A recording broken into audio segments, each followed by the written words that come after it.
આપણે શણગાર સજાવવું જોઈએ. કેમ નહીં સજાવવાનું? સજાવવું જોઈએ. સુંદર રહેવાની જરૂર છે. કેમ? સૌંદર્ય એ એક ભગવાનનું સ્વરૂપ છે, હરિનું સ્વરૂપ છે. પણ એનામાં સૌંદર્યની પાછળ આપણે વિવેક ન ચૂકી જઈએ એનું ધ્યાન રાખવાની જરૂર છે. વધારે પડતું અતિશય ફેશનોમાં જઈ અને આપણી મર્યાદા, સનાતન ધર્મની મર્યાદા અને આપણું વિવેક ન ચૂકાઈ જાય એનું ધ્યાન રાખવાની જરૂર છે.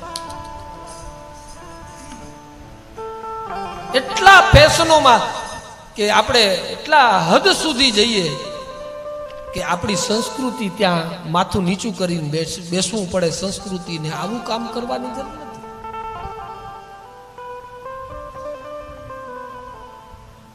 સૌંદર્ય એક ભગવાનનું સ્વરૂપ છે,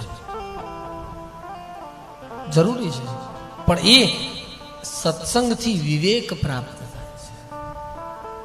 ફેશન કરવાની ના નથી, પણ વિવેક ન ચૂકી જાય, ધ્યાન દેના.